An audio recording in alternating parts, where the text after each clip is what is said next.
welcome to week 20 of Getting Back to Work, sponsored by our friends at Openpath. I'm Mandy, Marketing and Content Manager at Group 337, and I'm here with my wonderful co-host.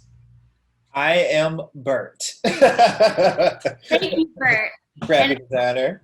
And I know I keep freaking out about how much time is flying by, but oh my God, we're on week 20. I know, week 20. Wow. That's crazy. 2020, week 20. Come on. 20, which is not, I guess it's not that far-fetched though, because I believe Lee started GBTW in the first or second week of July or something like that. Yeah. I don't know. I want to see how many more we need to do until we're caught up to the amount that he's done. Or I wonder if we've gotten there. Oh, I think we got there. All right. I'm going to look.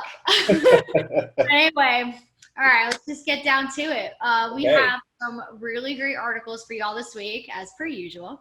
So I think we'll just go ahead and kick things off here. So first up, we have an article from Cheddar that addresses something that I feel I need talked about more because I'm still kind of struggling with this. And that is how to keep work and home life separate as you work remotely. This is by John, I hope I don't butcher this completely, Bueno, an entrepreneur leadership network VIP, journalist, digital media consultant, and investor. So easily someone who would probably know all about this topic. And to start, John talks about how lots of people are now working from home, as we know, and having to adjust to this new work life, which, will only take some getting used to, especially if you're used to working in an office. It's still taking used to, we're still, it's still taking some time, even 9 months later. Many working parents even are managing their kids' online school, and spouses or roommates are spending more time together and easily making things a bit more gray and hairy than ever, before than we're used to, which might be making this new reality of ours a bit more challenging, especially when it comes to, trying to keep work and home life separate. And then, of course, you add in the fact that many of us are working with a much smaller space than we were used to before at the office. And for those of us in smaller spaces, such as myself, like a condo or a studio, there are not a whole lot of choices, physically, to separate yourself for work and home. So then John asks, what happens when the kitchen table becomes your work desk? And thankfully, for many of us, it's still possible to find some balance and remain productive in a remote work environment while maintaining your sanity and keeping a happy home. Thank God. Yep. One of the ways to do this is to leverage office processes. One of the best ways to make sure roommates, spouses, and your kids are on the same page is to borrow some of the work processes that we keep everyone informed and organized.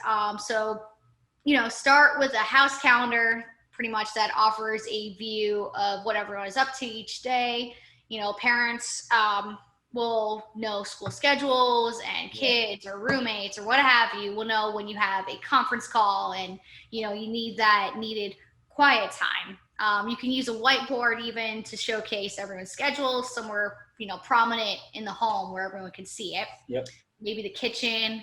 And then another office process to adopt is the daily meeting, which I found to be pretty interesting. It doesn't have to be a big deal. Yeah. You could just simply find 10 minutes over breakfast to quickly share expectations and plans and ask, each other questions about the day's anticipated events that are going on.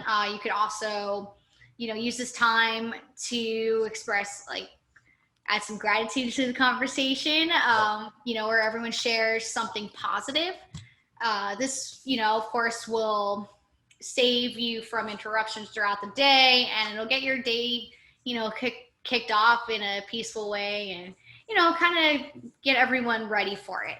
The next thing you can do is make the most of a non-existent commute. One of the biggest advantages, which is so lovely, to this new arrangement is the elimination of commutes and school drives from your schedule. Suddenly we all have a little bit more of this valuable extra time on our hands. So yeah, we should definitely make the most of it. And John, he suggests creating a new routine to replace that commute. Maybe using it to help your kids with their school day, getting a walk with your four-legged friend, or meal prep or something. I like this. There you go. Yeah, I was just about to say, I like this because my commute time has turned into extra nap time. Oh, I like it. Yeah, mine too, more or less.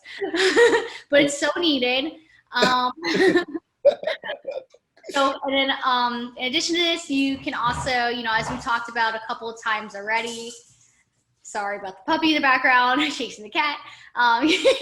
You can create physical work separation. Even if you're in a studio apartment, it's still possible to create a separate workspace. We've talked about this time and time again, but still can't talk about it enough. You might use your kitchen table for your laptop, but when you're done for the day, what you really need to do here is put that laptop somewhere you can't see it. Like put it in a drawer, or I don't know, anywhere, in a cupboard, wherever, until the next day, or make a work box that includes like your devices, your files, paperwork, and like everything else that's work related. Like these kinds of actions, will kind of help you mentally shut down work, shut down your work mode for the day, and, to return your home back to that personal space. So, and then also, of course, like your laptop, it's out of sight, it's out of mind.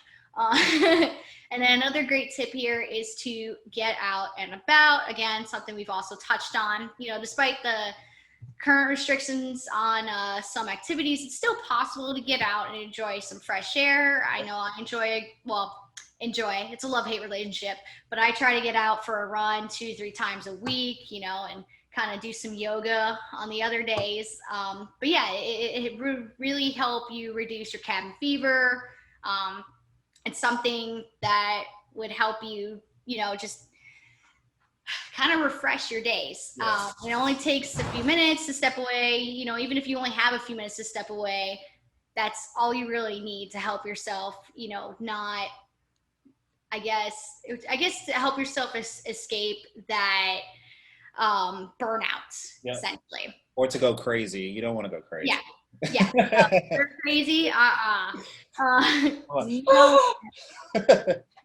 No, that's the last thing you want to do, man. And the next thing you can do is establish boundaries with employers or clients. This is a hard one to do. So, of course, we all know adjusting to a remote environment is not just about employees and their families or roommates. It's also a huge change for employers or clients who might not have mastered like these boundaries, and they feel it's within like their rights to contact you at any time of the day. And yes, of course, they're always going to be important, but you need to communicate with your clients or employers, and set in stone here like a set start and end time to your work day, and stick to those start and end times. Enforcing them will help you create these boundaries, and it'll just, again, help you escape that burnout. Yep. And another thing you could do here too is to ask your employer for assistance. Even with all these tips, for many it has been a particularly challenging experience that has led to mental health issues. It's been a hard year. And something that's actually pretty encouraging that we're beginning to see here is companies developing and offering stress management and employee wellness programs to address these kinds of needs. So don't be afraid to, if your employer is offering it, like, and you feel you need it, do it. Do something good for yourself. It'll only help in the long run. Yeah, don't be afraid. Don't be afraid to take it up. It's not a weakness. If anything, it's a sign of strength, and understanding that you need some help here. Yep. And then finally, something I think we all need to maybe do is lower our expectations. Although it is good to have standards, Sometimes the expectations we place on ourselves are too high and can lead to considerable additional stress. We would always love to be productive and do whatever we can throughout the day, but we need to kind of take it easy on ourselves. It's way too easy to fall into the trap of working into late hours. Most definitely. Yeah. So awesome. That was a pretty good one. Pretty great article. Added a few more tips to the ones we've mentioned in the past episodes. And yeah. So Bert, I hear you have something pretty good cooking for us. I do. But I wanted to touch bases on that article that you just covered. And, the point that you made about people being stressed and people putting a lot of stuff on themselves, and how a lot of companies have, kind of given perks for them to go take, some therapy or some yoga or free massages from, I've heard this is amazing. I wish I had that perk. But yeah, definitely working from my own experience, work from home, I definitely notice sometimes how much stress I put on myself. Yeah. Into the point of burning out or going crazy, and being able to step away and, have a few moments to woosah, namaste, downward dog. We all know the great poses. You get a nose and, you feel a little bit better. And, you're not going crazy. It's imposter syndrome is out there. Just, kind of take a few minutes, lower those expectations. Right. You're still amazing. Yes, absolutely. Still working hard. Absolutely. So what is cooking? Let's hear it. My article that I covered today is a very delicious one. To say the least. It's a shorty but goodie. And the title of this article is Ideals for Quick Working from Home Lunches. Bam. And this article is brought to us by The Guardian, and it was written by Anna Burrell. I hope I said your name right. I'm sorry if I didn't. So one of the most interesting ideals that I read about in this article was the soy cured eggs. Fascinating. And I thought this was fascinating because the person who mentioned this in an article, there's several lunch ideals here. I'm not going to give them all because I want you to go and read it. This one in particular, this idea came from Freddie Jansen, and he's the owner of a East London snack bar. And, what he said about it is, they're great to put on rice bowls and soba noodles, salad with crunchy vegetables, green and simple tahini soy sauce, honey, and lime dressing. And I was just soy cured eggs. It's, I can see the appeal in that. It's quick and easy. It has, a lot of flavor and tons of protein. Obviously, it's an egg. So if you're into that, because I found that one to be quite fascinating, I will give you that recipe. So here's how you make it. All right. First, you boil some eggs for 6 minutes and approximately 45 seconds, according to Freddie. Then you chill them, peel them, pop them in a container with some light soy sauce and some water. You're going to use rice vinegar, rice wine vinegar, and a little sugar. Then you're going to let that set for a little while. And then supposedly, after it sets for a little bit, it picks up this great umami flavor. I've never particularly had this before, but, having it for a lunch, I might give it a shot. Sounds pretty good. It sounds pretty good. There are a few more other tasty lunches here. Again, I want you to go and read this. You can actually get the exact, the exact amounts of, ingredients to make this soy cured egg, from the article. But, because we were talking about quick lunches, I figured I would show one of my quick lunches, and here we go. I'm about to bring it out. Ooh, ooh, ooh, ooh. So here we go. Boom. I eat this much salad this much spring mix for my lunch, you know, and I like to make my salad dressing from scratch. You know, it's quick and easy. All you need is a little vinegar, 1 part vinegar, 3 parts oil. You mix that up. What's that? You're gonna need that recipe. Oh yeah. So 1 and 3 vinegar oil, and then you're gonna take some Greek yogurt, a lime, some Parmesan cheese, some salt, some pepper, and then voila, you got some tasty dressing. So you be like, where do you get your protein from, Bert? Where do you get your protein from? So what I like to do, this is great. I love this article. Man, I gotta talk about this. So what I like to do for my protein, because I'm a vegetarian, you know, no hate for the people out there who love meat, you know, it's tasty too. I like to use pumpkin seeds, and with these pumpkin seeds, I make something called pepitas, which is roasted pumpkin seeds. So I take a little butter, I put it in a pot, and then I take like a handful of pumpkin seeds. I just go out of the bed, splash, and then I roast it until it starts popping like popcorn. Ooh, sprinkle it on the salad, sprinkle, sprinkle. Amazing. So Mandy, I know you got some quick lunch ideas. Come on, give me your favorite one. Oh, man. I'm putting her on the spot here. This is where me not eating lunch catches up with me. But what I do, so I do intermittent fasting. Okay. I usually break my fast, breakfast, breakfast, is usually around noon. And I love breakfast so much that I just whip up like some egg whites, a little bit of cheese, and like an English muffin, and I'm pretty happy with that. It's pretty fast. Yeah, it takes me like 15 minutes. Like, no, not even. Like, it just cooks like that, you know? It's great. Ooh, that sounds delicious. Yeah, it's pretty good. It's a good follow-up. Or sometimes sticking to traditional millennial ways, you know, some avocado toast. Really good for after a run too, and also really fast, really quick. Ooh, do you take your garlic and do you like smear it on your toast? Oh, I should do that. No, I just a little bit, pretty basic. A little bit of salt and pepper, and it's good. Oh man, I'm hungry. I'm getting hungry. Trader Joe's got this like seasoning that you can put on there. I forget what it's called.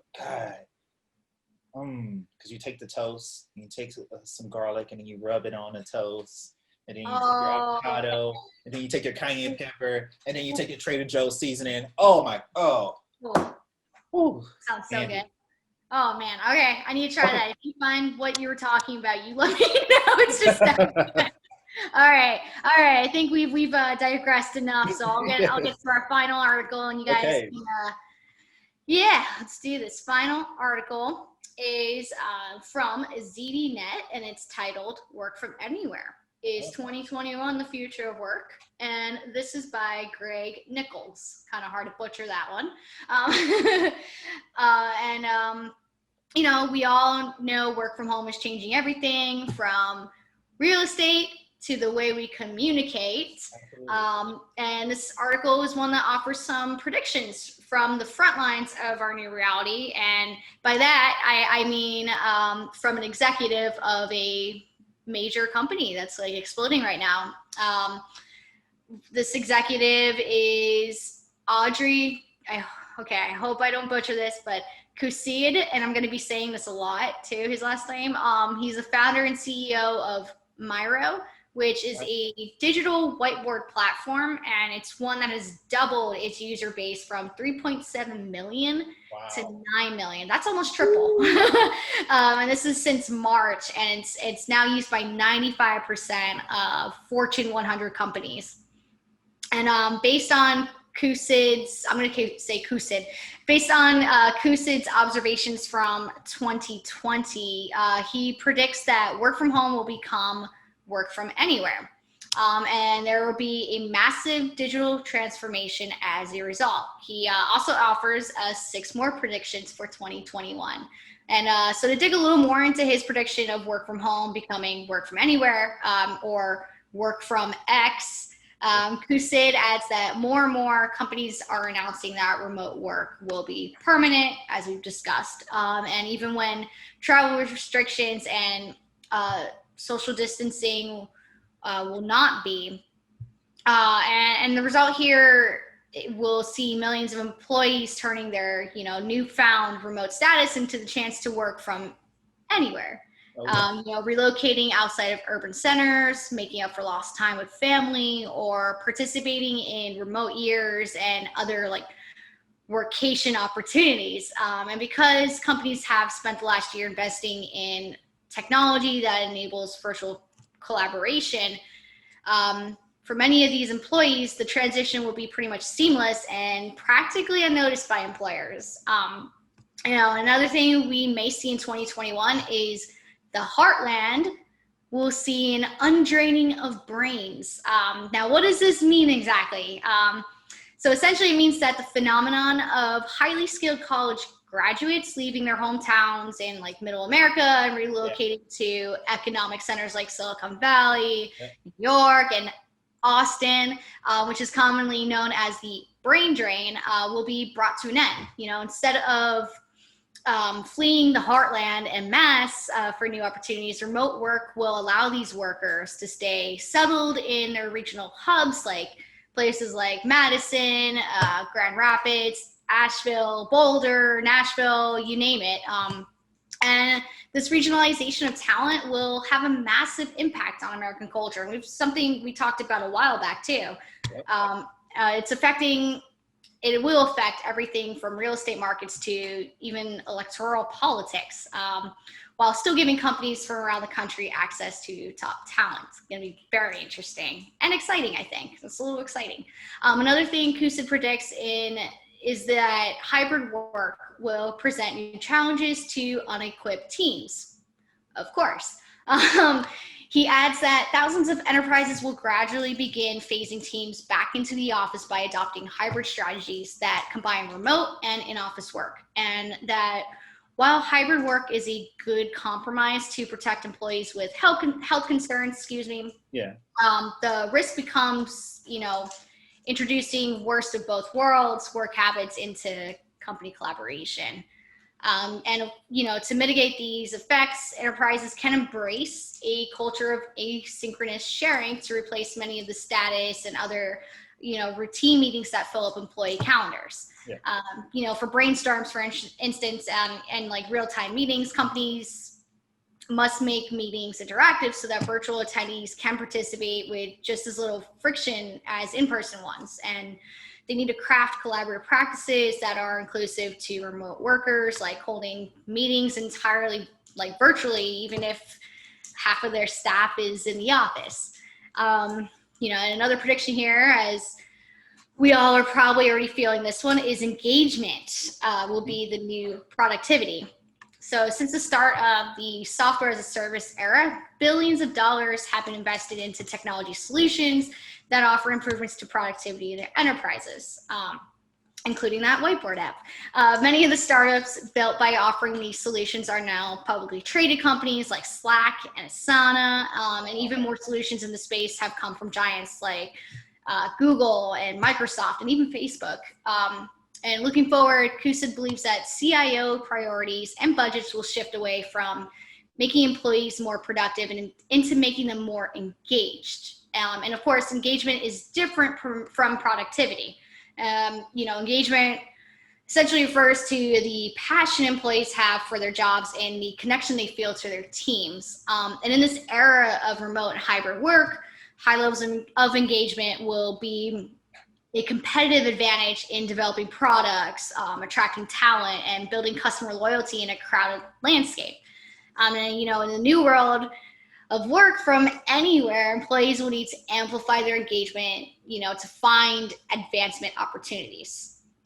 And unfortunately, one of the drawbacks of remote work is that it's more difficult to draw attention to what we're doing and working on in our day-to-day. In an office setting, your attitude, your body language, and your relationships you make help drive the way you're perceived and can open a lot of doors and opportunities for those with genuine enthusiasm and passion for the workplace. But in a remote setting, as we've been talking about, employees collaborate predominantly with text. And as we all know, enthusiasm is much harder for employees to convey and for employers to identify. So in 2021, it'll be important that employees put extra effort into amplifying their engagement virtually to make sure they get new opportunities. They must participate in virtual events, be active in group meetings and messaging, and keep their enthusiasm high during Zoom calls to stand out as leaders while working from home. And then finally, another thing we touched on in our last episode is CUSID predicts that young careers may suffer from a lack of organic mentorship opportunities. This is a bit of a concern, yes, to those entering the workforce, particularly early in their careers. Young workers depend on a combination of observing experienced colleagues and formal hands-on mentorship to improve the job skills that allow them to grow. In a remote work environment, organic opportunities like this and learning like this are fewer and far between here. In an office, you can hear colleagues talk out loud. You can hop into huddles and share some rationale behind decisions and observe professional behavior like in person and seeing how you can learn the ropes. But work from anywhere world, this is not exactly possible. So to help develop a new generation of talent, companies will need to be proactive and deliberate in 2021 in building mentorship programs. And managers must give time and love to new employees to make sure they are learning the ropes and ultimately mastering their jobs to take on new challenges. Those who fail to do so risk losing rising talent. And wow, these predictions are really interesting, hitting home on a lot of things. There are a few more articles like this one out there, so if those predictions wowed you as well and spiked your interest, I seriously want to encourage you to keep digging in on the future of work when you can, because it's all really fascinating stuff and stuff that I already see beginning to happen. So I think with that, we have just wrapped up week 20 of GBTW. Whoa. 20. Week 20. Thank you all again to Openpath and to those of you who tuned in. We really appreciate you, and we look forward to sharing more on getting back to work news with you next week. Actually, wait, sorry, the week after that, because next week is Thanksgiving. So let me just say I wish you all happy Thanksgiving. Yes. Yes. Wherever you are, if you're at home, yes, because a lot of us will be, I hope you have a great time and you can find your family via video. Yes, and enjoy some turkey and maybe in Bert's case, some tofurkey. So, all right, y'all. Thanks again. Have a wonderful weekend. Bye.